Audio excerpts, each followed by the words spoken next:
사도행전 9장 31절부터 43절까지 말씀 같이 읽습니다.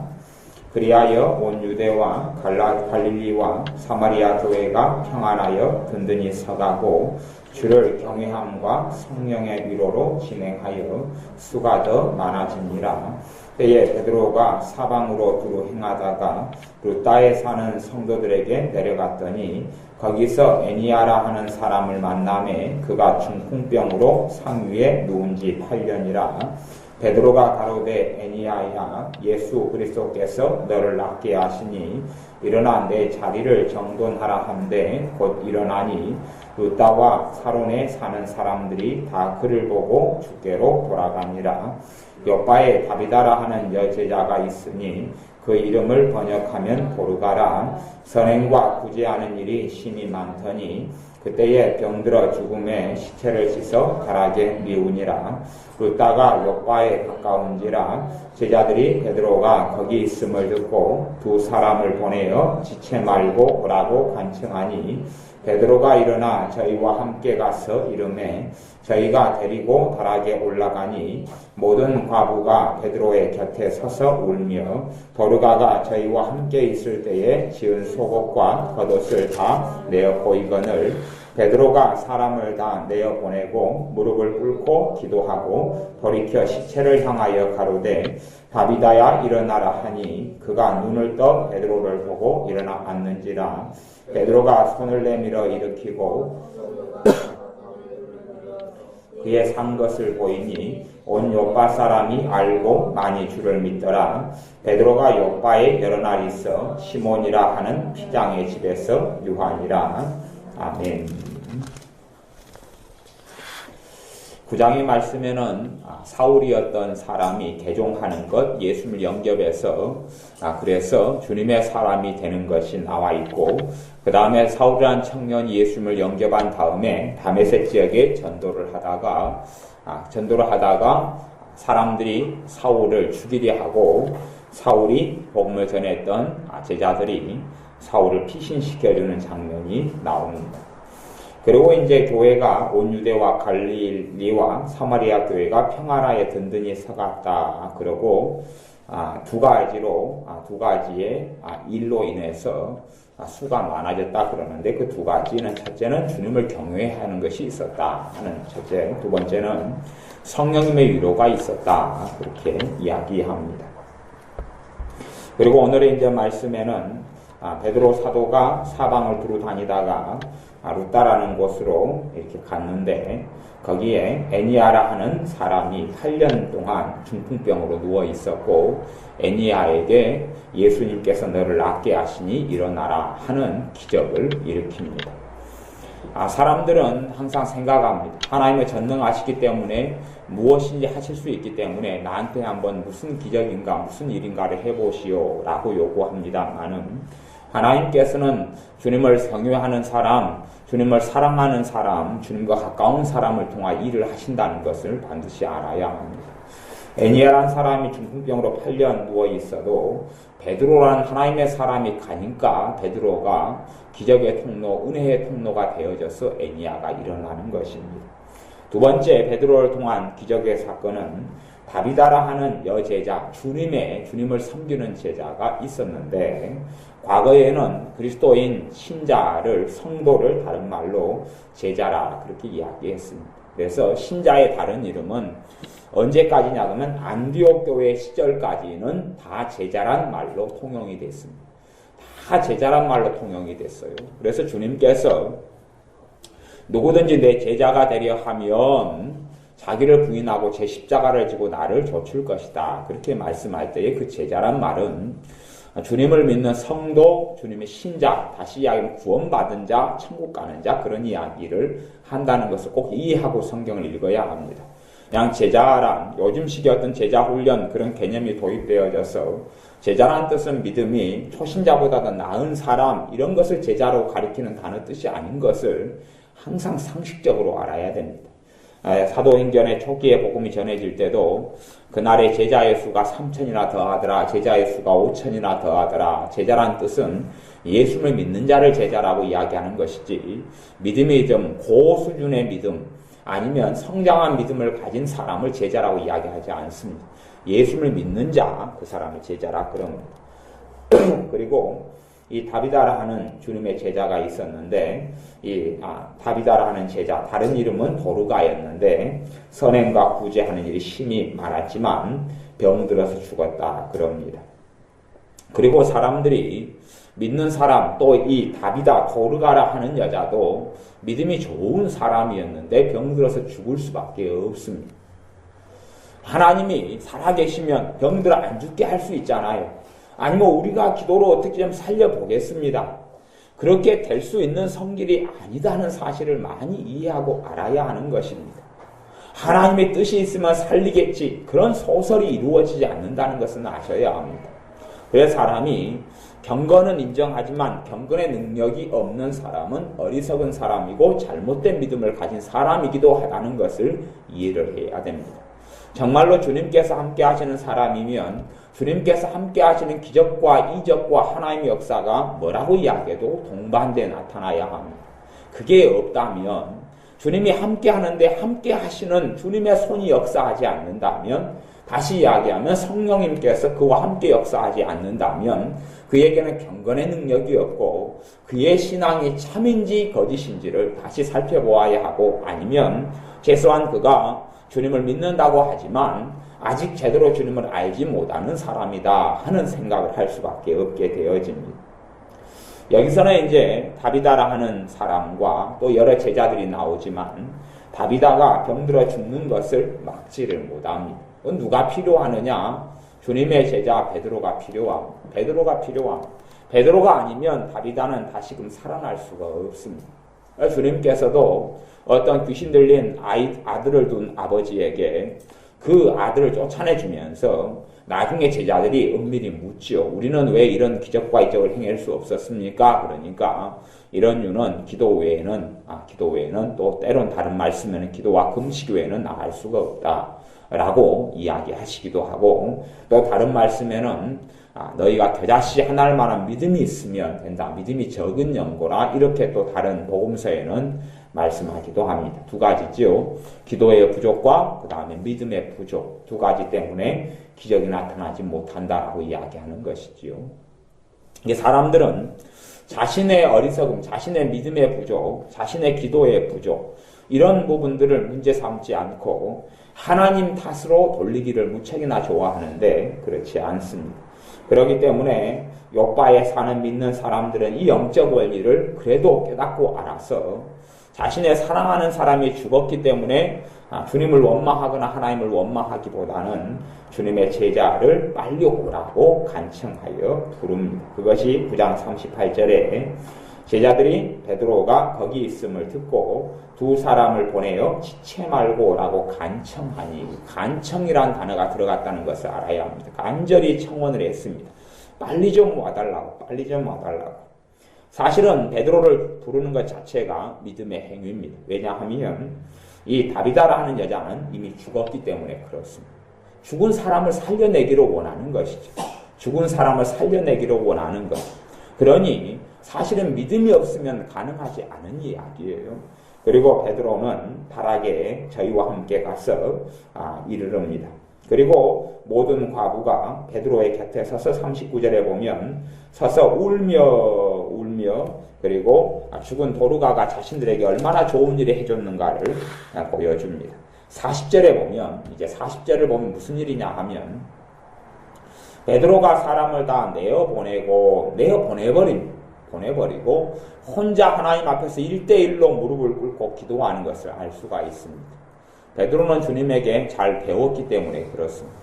주님께서 어떤 아이 달리다곰하고 소녀야 일어나라 회당장 야이로의 딸을 살리실 때도 울면서 소리치고 울부짖고 통한이 여기고 슬퍼하는 사람들을 다 내어 보내셨습니다. 그리고 남겨놓은 사람들은 주님의 가장 가까운 제자 3명만 남겨두었습니다. 다시 이야기하면 기적이 일어나는 자리에 불신앙을 가진 사람이 있어버리면 기적이 나타나지 않기 때문에 그렇습니다. 믿음이 없는 사람이 있어버리면 하나님의 기적이 나타나지 않습니다. 하나님 탓이 아니라 그 사람의 탓이기 때문에 그래서 기적이 일어날 때는 불신앙을 가지고 있는 사람, 하나님의 이적이 필요한 자리에 믿음이 없는 사람이 있을 때는 그 역사가 나타나지 않기 때문에 주님께서도 사역 시에 또한 특별히 죽은 사람이 살아날 때나 큰 기적이 필요할 때에는 믿음이 없는 사람들을 다 내어 쫓아냈고 여기 이 지역에 있는 믿는 제자들이라고 말한다 할지라도 사실은 한편으로 믿음이 있다라고 말할 수도 있고 한편으로 믿음이 없다라고 말할 수도 있는 것을 보게 됩니다. 왜냐하면 베드로 사도가 사람들을 다 내어 보냈다는 대목에서 또 이들에게는 울고 슬픔이 가득했지 기대감은 있을지 몰라도 참다운 믿음이 그런 면에서 없었다라고 볼 수도 있기 때문에 그렇습니다. 기적의 현장에서 이적의 현장에서 믿음이 없는 사람은 결코 도움이 되지 않습니다. 가령 우리 교회가 주일날 되면 치유사역을 하고 집회 때 되면 치유사역을 하는데 치유사역을 할 때에 믿음이 없는 사람은 절대 치유사역을 하는 이런 기도실이나 사랑방이나 이렇게 사역의 장소에 없어야 돼요. 그런 사람이 있으면 방해를 해버립니다. 무슨 믿음요? 병 고치는 믿음, 치유의 믿음, 이것이 말이에요. 그냥 구경꾼이 있으면 안 된단 말이에요. 구경꾼이 있으면 하나님의 역사를 현저하게 감소시키고 하나님을 시험하는 자, 하나님을 모독하는 자가 되기도 합니다. 구경꾼이 아니라 참여하는 사람, 믿는 사람이 되어야 하는데 여기에 있던 제자들은 베드로의 관점에서, 베드로의 영분별의 관점에서 볼 때에, 베드로에게 역사하시는 성령님의 역사로 볼 때에 죽은 사람이 살아나는, 다비다가 살아나는 현장에는 있을 수 없는 사람들로 분류되었고 다 내어보냈다는 이야기입니다. 그리고 베드로 사도는 40절에 기도합니다. 무릎을 꿇고 기도하고 돌이켜 시체를 향하여 가로되 다비다야 일어나라 하니 그가 눈을 떠 베드로를 보고 일어나 앉았다. 그렇게 말씀합니다. 베드로가 없으면 주님은 다비다를 살릴 수 없는 것입니다. 이 영적인 원리를 반드시 알아야 합니다. 베드로가 없으면, 사도 베드로가 없으면 주님은 다비다를 살릴 수가 없습니다. 주님은 사도 베드로가 없으면 8년 동안 중풍병 걸렸던 애니아를 살릴 수가 없습니다. 주님이 아니면, 주님께서 베드로와 요한이 아니면 성전 미문에 앉은 안진뱅이를 일으킬 수가 없다는 사실입니다. 자신의 믿음 없음을 탓하지 않고 주님의 무능력함을 탓하는 어리석은 사람들이 결코 되지 말아야 합니다. 주님께서는 주님이 어떤 사람을 통하여 일하실 그 통로가 되는 사람, 기적의 통로, 은혜의 통로가 되는 사람은 사실은 찾습니다. 사실은 찾아요. 그런 사람이 교회 속에서 진짜 주님의 제자 가운데서 없기 때문에, 또한 드물기 때문에 이 세상이 더 악해지고 망가지고 교회가 능력을 잃어가는 일이 벌어진다 하는 이야기입니다. 하나님의 무능력해서가 아니라 하나님의 공의는 교회를 통해서 이루어지는 것이 하나님의 공의입니다. 그 모든 것을 구구절절히 제가 신학적으로 설명하는 시간이 아니기 때문에 구구절절 설명하지 않겠습니다만은 하나님의 뜻이 하늘에서는 우리가 하는 주기도문처럼 다 이루어집니다. 그러나 이 땅에서는 우리가 이루어지기를 기도하라고 주님께서 주님의 기도에 가르쳐 주셨습니다. 하늘에 계신 우리 아버지의 이름이, 하나님의 뜻이, 아버지의 뜻이 하늘에서 이루어진 것처럼 땅에서도 이루어지이다. 그 말은 이 땅에서도 아버지 하나님의 뜻이 이루어지기를 간절히 원합니다. 그 뜻입니다. 그 기도를 하지 않으면 이 땅에 하나님의 뜻이 이루어지지 않습니다. 또한 하나님의 뜻이 이루어지기 위해서는 주님의 손이 되어줄 사람, 주님의 입이 되어줄 사람, 주님의 발이 되어줄 사람을 주님은 필요로 합니다. 그렇지, 주님께서 복음도 다 전해버리고 주님께서 지금 이 땅에 현재 도래하셔서 사람들을 다 고쳐버리고 치유해버리고 저주를 다 없애버리고 가시원컨기를 없애버리고 질병을 없애버리고 병들어 죽는 것을 없애버리고 죄를 없애버리고 마귀를 없애버리는 그런 일을 행하시지 않는다 하는 이야기입니다. 하나님은 전능하시기 때문에 내 삶에 있는 질고와 환난과 눈물을 다 없애보십시오. 마귀를 없애보십시오. 저주를 없애보십시오. 저주 때문에 사람이 죽고 저주 때문에 병드는 것입니다. 저주 때문에 사람이 실수하고 어리석어지고 미련해집니다. 저주 때문에 죄 속에 빠져들어갑니다.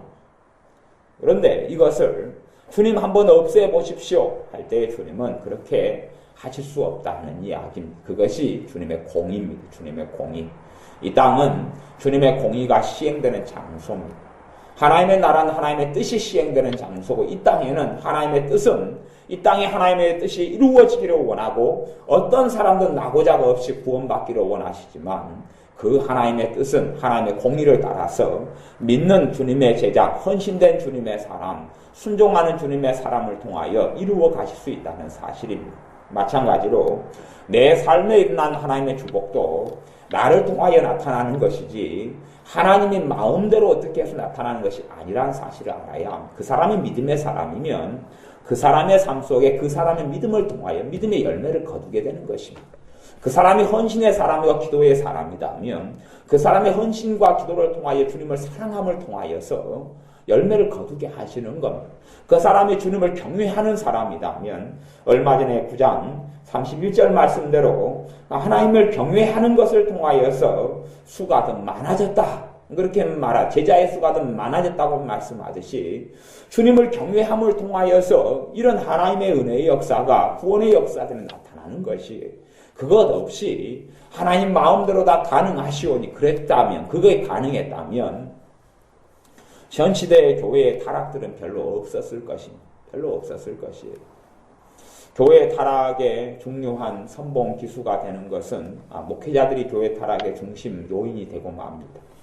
주님의 시대 때 바리새인 같은 경우가 타락의 중요 지도자들이었고 거점들이었는데, 바리새인들의 그 앞에 100년 전, 100몇십 년 전에는 바리새인들은 정말로 믿음을 위해서, 하나님을 믿는 걸 위해서 많이 죽임을 당했던 사람들입니다. 바리새인들 가운데 십자가에 못 박혀 죽었던 사람들도 많이 있습니다.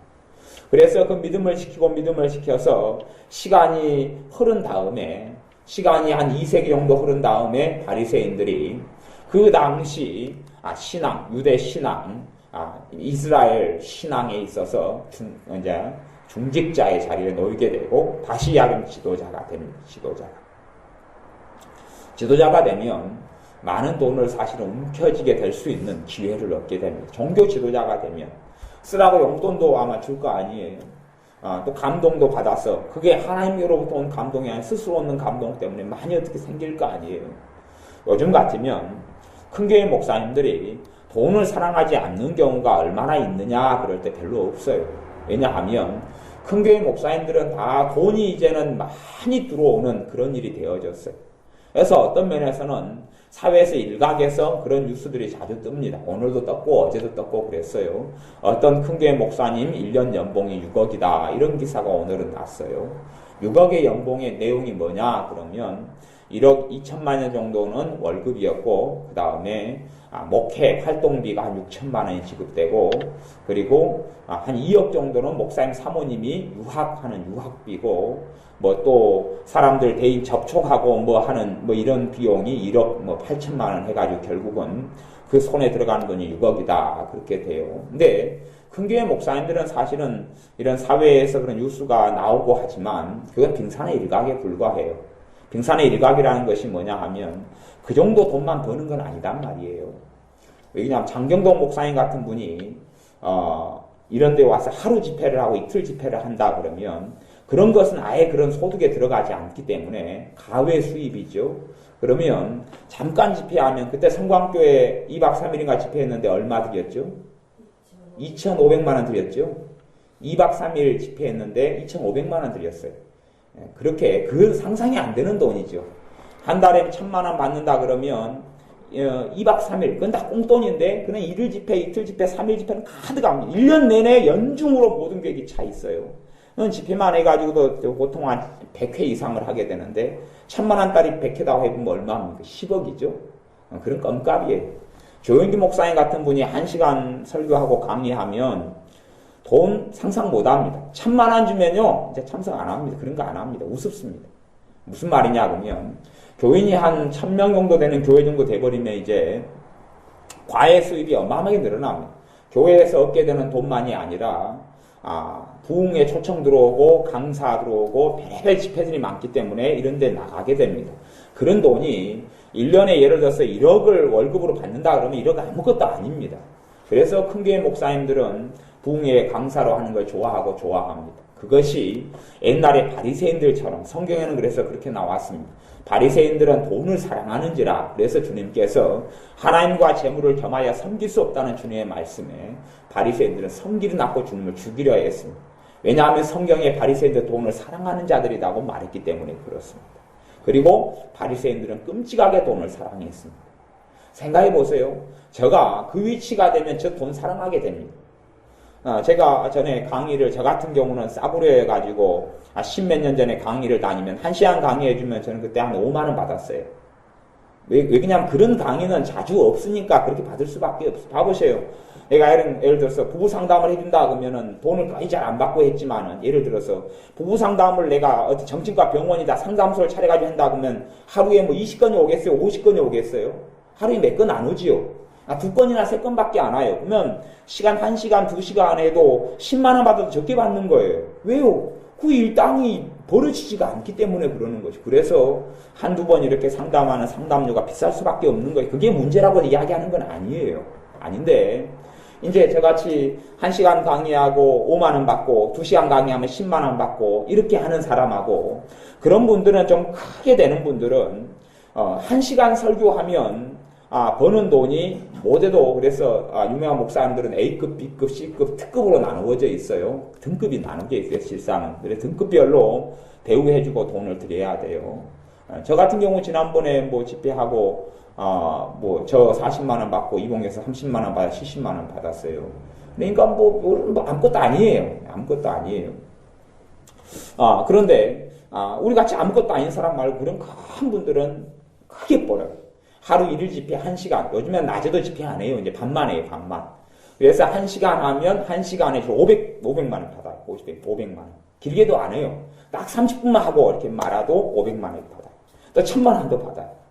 그러면 그렇게 돈을 벌면 돈을 사랑하게 돼요? 안 사랑하게 돼요? 안 사랑할 수는 없어요. 그것이 바리새인들이 처했던 일이에요. 바리새인들이. 그때의 유대의 교회를 장악해버렸기 때문에, 지도자가 됐기 때문에 지금의 큰 교회 목사님들처럼 그렇게 됐어요. 가만히 있어도 돈방석에 올라앉아요. 우리 동네 작은 교회지만, 작은 동네지만 뭐 소문 들어서 다 알잖아요. 뭐 저쪽에 있는 교회 한 1000명 단위 된 교회는 1000명 단위 들은 교회에 목회자가 사역자 목사님 한 명 말고는 아무도 안 둬요. 아무도 두지 않아요. 아무도 두지 않는데 1000명 단위의 헌금이 그래도 꽤 들어오죠. 거기에 대부분 한 40% 정도까지는 목사님 가정이 다 가져가 버려요. 돈이 그러면 천문학적인 돈이 됩니다. 명목은 여러 명목으로 가져가요. 그런 이야기를 듣습니다. 어디까지 사실인지 어디까지 거짓말인지 모르겠어요. 근데 하여튼 그런 이야기를 들었어요. 또 내가 다녔던 교회 목사님은 그 교회도 한 700, 800명 정도 교회인데 그 목사님이 교회를 개척을 하신 다음에 어느 정도 부흥했어요. 500명 다니까 내가 다녔을 때는 그렇게 부흥했는데 그 목사님이 교회에 돈을 한 몇 억인가 7억인가 8억인가 10억인가 내놓으라 그랬어요. 그럼 내가 교회를 사임하고 딴 데로 갈란다 그러고. 왜 그런 일이 벌어지냐? 그럼 뭘 사랑하게 되니까요? 돈을 사랑하게 되니까 그래요. 그 교회가 그 돈을 해줄 여력이 없으니까 이 목사님이 이제 안 떠나고 있는 것이에요. 돈 그래요. 이런 큰 교회에서 목사님을 모셔가지고 목사님 마음에 안 들 때 내보낼 때 되면은 기본적으로 다 돈을 꽤 챙겨가지고 줍니다. 그래야지 싸움 아니라고 보낼 수 있기 때문에 그래요. 이제 뭐가 됐냐 그러면 결국은 돈이 되어서 이번에 뉴스 중에 하나는 그런 뉴스가 나왔어요. 옛날에는 판검사가 최고의 직업이었는데 큰 교회 목회자들 목사님 기준으로 놓고 보니까 판검사 이제 아무것도 아니다. 야, 큰 교회 목사님들 돈 잘 버네. 옛날에는 직업에서 선호하는 순위가 저 꼴등에가 목사라는 직업이 들어갔는데 지금은 이제 그런 세상이 아니게 됐다. 지금은 고생도 않고 명성도 없고 돈도 없게 되는 자리가 큰 교회 목사라는 자리가 됐다. 그리고 이제 뉴스가 나왔어요. 시대가 바뀌었다. 아마도 잘못하면 최고 우선되고 좋아하는 직업이 목사가 될 수도 있겠다 하는 뉘앙스를 뉴스가 가지고 있는 것을 제가 그저께 확인을 했어요. 물론 그 정도 많이 돈을 버는 목회자들은 우리나라에 100교회가 있으면 그 중에서 두세 교회 정도밖에 안 돼요. 5% 미만이에요. 5% 미만. 그럼에도 불구하고 그런 5% 미만의 교회들이 한국교회 전체를 끌고 갑니다. 그리고 그 물을 다 드려요. 다 드리기 때문에 돈을 사랑하는 것이 사람의 중심 속에 깊이 있게 들어올 수밖에 없어요. 들어오기 때문에 은혜 받으려고 요즘에는 어느 집회를 한번 가려고 그러면 전부 다 돈을 다 요구합니다. 돈을 싸게 요구하는 데는 양반이고 대부분은 한 20만 원, 20만 원 요구를 한다. 3박 4일 집회 한번 은혜 받으려고 가면 20만 원 회비로 내라. 그러면 그거 적은데, 거기는. 뭐 거기는 괜찮다 그래요. 괜찮다 그랬는데 30만 원, 뭐 35만 원, 40만 원 이렇게 해요. 25만 원 뭐 이렇게 하고 그렇게 해서 집회를 큰 돈을 내고 다 가야 됩니다. 그리고 찬양하는 콘서트에 가서 은혜 좀 받으려고 그래도 비용은 꽤 내야지 거기에 참석할 수 있어요. 근데 옛날에는 한 10 몇 년 전, 20년 전만 해도 그렇게 돈 받고 집회를 한다 그러면 욕을 굉장히 많이 먹었어요. 하지만 지금은 그것이 일상화되고 상식화돼가지고 절대 욕 안 먹습니다. 당연한 걸로 이제 바뀌어져 버렸어요. 하나님께 드리는 찬양을 돈 받고 팔 수 있다. 그렇게 생각했고, 하나님께 드리는 예배를 돈 받고 팔 수 있다. 특별한 강사를 모시면 좋은 자리에 앉게 하기 위해서 돈을 수백만 원은 내야지 좋은 자리에 앉을 수 있는 그런 시대가 지금 돼버렸어요. 그렇게 교회가 변질됐어요. 왜요? 돈 때문에 그렇습니다. 돈을 사랑함이 들어와서 그래. 돈을 사랑함이 들어와서. 그러니 그렇게 되어졌을 때 교회는 타락할 수밖에 없고 그 타락이 한국교회나 전세계 교회에 만연됐다 하는 것이 특별히 선진국들의 교회들, 선진국에 진입하는 우리나라 같은 경우나 선진국들의 교회는 돈을 사랑하는 것이 교회 안에 가득히 들어와 버렸어요. 가득히 들어왔어요. 독일 교회 같은 경우가 왜 저렇게 무너졌느냐 하면 이유는 간단합니다. 영국 교회가 왜 무너졌느냐 하면 이유는 간단해요. 돈 사랑 때문에 그렇습니다. 영국 교회나 독일 교회는 종교 자체가 기독교예요. 기독교인이기 때문에 목사가 된다는 것은 공무원이 된다는 것이. 목사가 되는 것은 노후가 보장되고 인생이 보장되고 월급이 정확히 나와요. 교인이 한 명이어도 목사면 1년 되고 2년 되면 돈이 더 많아지고 그래서 할머니 혼자 앉아 있어도 목사는 공무원이기 때문에 돈이 계속 많이 나와요. 퇴직금, 보너스 다 나와요. 그래서 이제는 안정적인 직장을 얻으려는 사람이 목사가 되는 나라들이 영국이나 독일이지 정말 주님을 사랑하고 희생하고 헌신하기 위하여 목회자가 되는 세상은 아니단 말이죠. 그러니 그런 사람들이 모이고 돈 때문에 직장 때문에 편안함 때문에 노후 대책 때문에 목회자가 되고 그런 사람들이 교회 우두머리가 되어졌는데 어찌 영국 교회나 독일 교회가 살아남을 수 있느냐 하는 것이 다 문 닫고 무너질 수밖에 없는 것이 그래서 기독교가 국교인 나라들은 무너져 갔어요. 그리고 우리나라 같은 경우도 이제 이런 추세면 거의 다 무너지기 직전이고 교회는 돈을 사랑하는 것이 어마어마하게 만연됐고 퍼져버린 시대가 되어졌어요. 그렇게 너무너무 퍼져버렸어요. 그 돈을 벌기 위해서 별짓을 다 해요. 지금 같으면 한 교회가 1년에 한 2번 정도 부흥 집회를 하는 것이 연례적으로 정해져 있어요. 그러면 1년에 부흥 집회를 하면 부흥 강사를 모셔요. 그리고 큰 교회는 그만큼 사례비를 많이 줍니다. 한 3일 집회에도 사례비를 큰 교회는 생각을 책정을 보통 한 1,000만 원 단위 책정을 합니다. 그 이상을 책정을 해요. 큰 교회는 그렇게 책정을 해요. 그러면 그 돈을 벌기 위해서 교인들이 은혜를 받으려면 정말 좋은 강사를 모셔야 돼요. 정말 은혜가 있고 기도하는 사람, 말씀이 깊은 사람, 뜨거운 사람, 주님을 사랑하는 사람, 성령의 역사가 있는 사람을 모셔서 집회를 해야 돼요. 그런데 그것을 첫째는 정치적으로 이용을 합니다. 부흥 집회를 정치적으로 이용해요. 온갖 교회가 문제 있는 것을 그냥 어떻게 봉합하려고 이용하기도 하고 또 하나는 그걸 뿜빠이라 그러는데 이 목회자가 아는 친구 목사님, 동기 목사님하고 서로 막 교환을 해요. 내가 당신을 부흥사로 한번 불러줘서 헌금을 당신한테 줄 테니까 돈을 사례비를 줄 테니까 당신도 나를 불러라. 지금은 이제 그런 시대가 되어져서 큰 교회에 부흥사로 오는 분들은 서로 간에 같이 나눠 먹어요. 당신 불러서 나오는 헌금 충분히 주고 대신 당신도 나 불러주고 지금 그렇게 됐어요. 그것을 예외로 벗어나는 교회는 별로 없습니다. 지금 시대는 그렇게 되어졌어요.